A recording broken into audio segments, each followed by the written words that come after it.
with Cuban music, first of all, I have to say that there's not just one Cuban music, right? Just like in any culture, there's a plethora, probably hundreds of different genres. And to just talk about Cuban music as a monolith or as homogeneous would be grossly inaccurate. Perhaps what would be good to talk about is the son montuno structure, right? Of which you have a lot of derivatives coming from that, a whole bunch of other music that seems to be quite popular today. One of the things that defines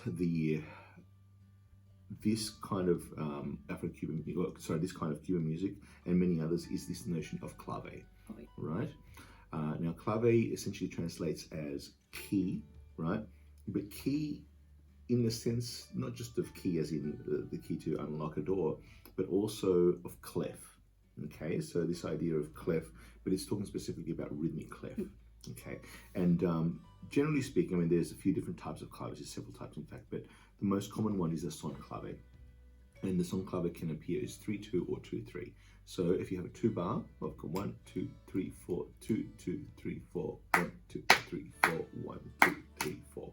It's a 2-bar phrase, and we call that 3-2 clave or 3-2 son clave. The reason why it's called 3-2 is because in the first part of the bar we have 3 events. So in the first bar we have 3 events.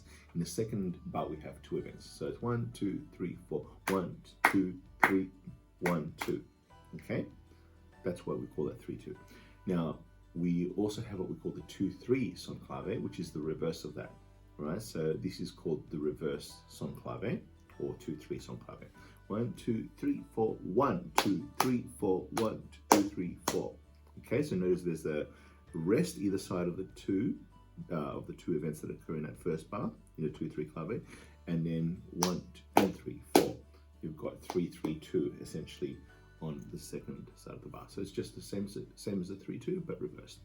The song is where you would have a singer delineating or singing text, the lyric, and telling a story, and singing a melody that we recognize the song for. There's a lot of accompaniment, including, of course, your piano, your bass. Sometimes in olden times, you wouldn't have a piano, you'd have a guitar or a tres, right, which is a string, like a guitar type instrument. It's quite light. So you'd have a harmonic instrument, a bass instrument. Then you have a bunch of percussion, often congas.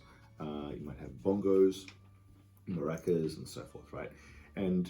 But they would be a little quieter so that you could hear the voice come through, okay?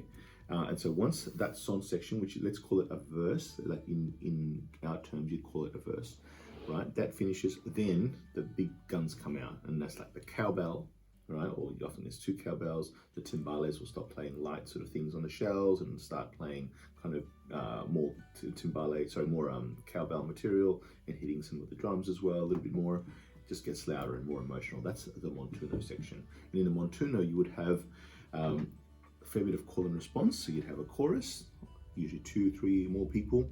They would sing a repetitive chant, like a short little phrase, and then the singer, the main vocalist who's just sang the son section, would do some improvisation in between, right? Nowadays, things have become a little bit more choreographed, a little bit more stylized. Those improvisations have become more or less fixed. So they're not improvisations as such, but they're kind of prepared, but they're delivered as if they were improvisations. They sound fresh, okay? Then you may also have the chorus continuing to do the repetitive chant, but you might have a soloist in between the repetitive chants. And other times you might get rid of the chorus altogether and just have an instrumental solo, okay? And that essentially, it becomes a bit of a jam. That would be the montuno, okay?